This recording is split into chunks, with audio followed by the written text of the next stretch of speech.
2025, FDA revised the product-specific guidance for oral semaglutide. The old version asked for 3 bioequivalence studies. The new one asks for 6 or 2 if your formulation qualifies.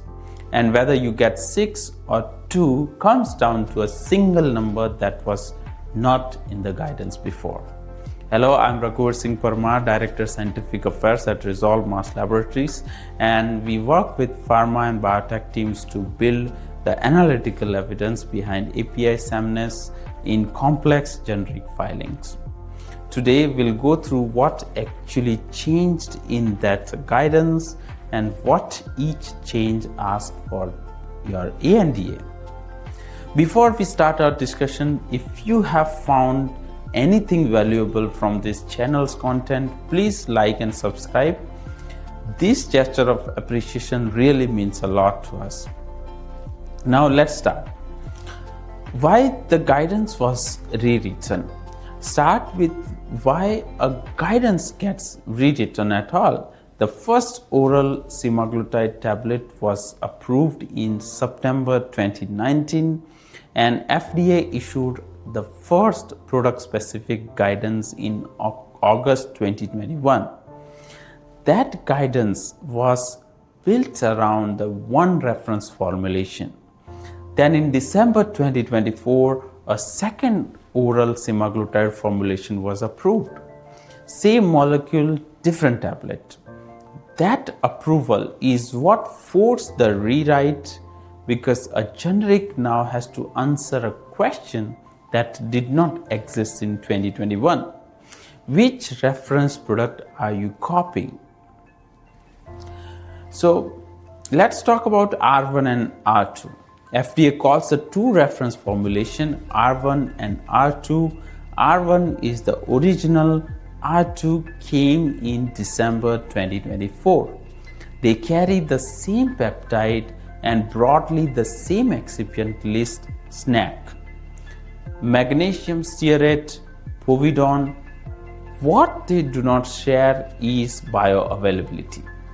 R1 delivers somewhere around 0.1 to 1% of the dose. R2 lands closer to 1 to 2%. That gap is why the strengths do not map onto each other and why the two products are not substitutable. Bioequivalence is one says nothing about the other. So the bioequivalence work splits into two routes. Option 1 is 6 in vivo studies, all fasting.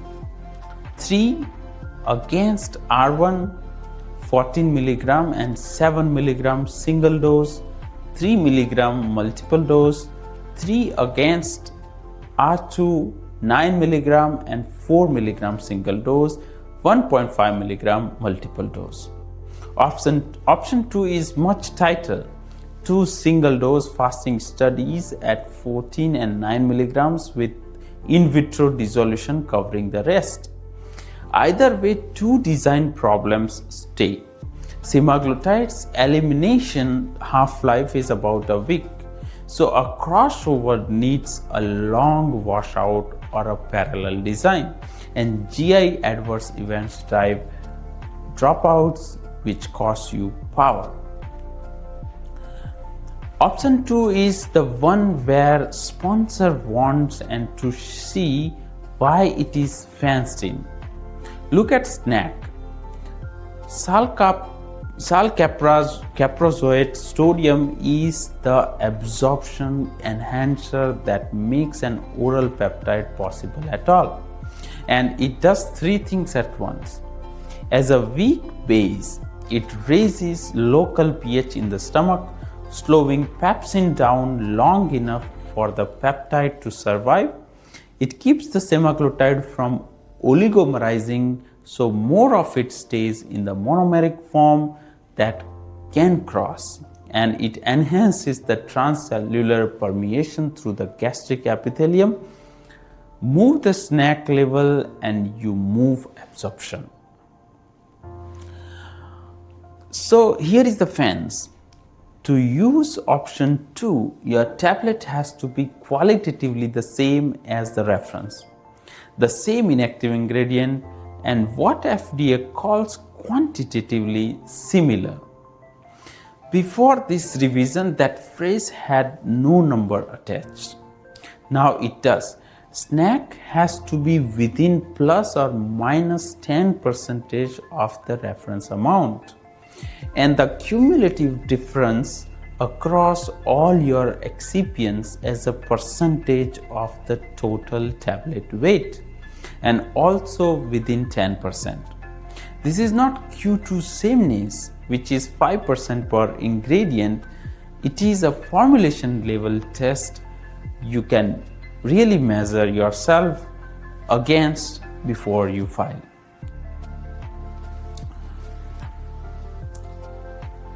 API sameness, synthetic or rDNA. Now the change that matters furthest upstream.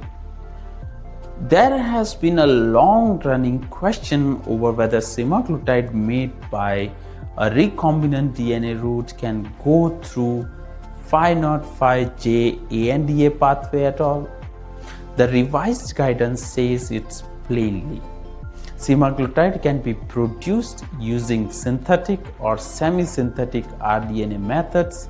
The oral route helps here with bioavailability under 2%, far less peptide reaches systemic circulation, so the immunogenicity concern that shapes injectable peptide is smaller.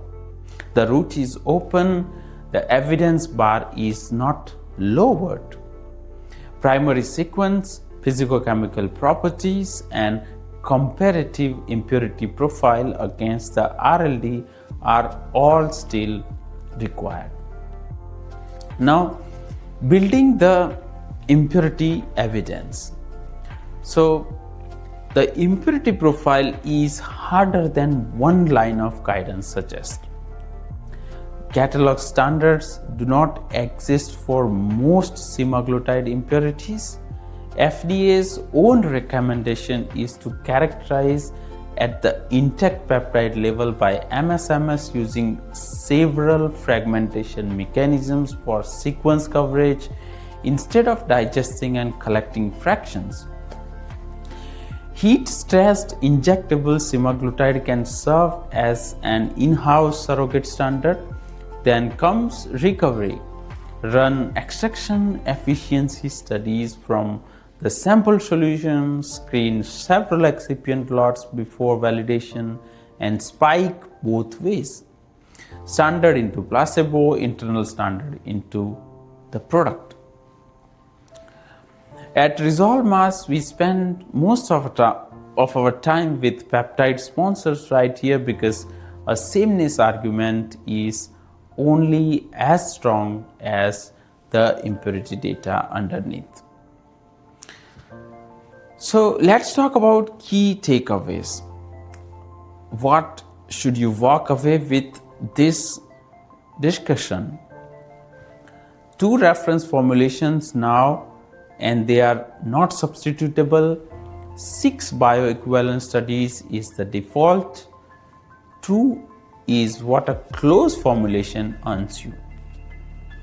Quantitatively similar finally has a number, 10% on snack and on cumulative excipient difference, and synthetic or rDNA, the sameness evidence you owe is the same.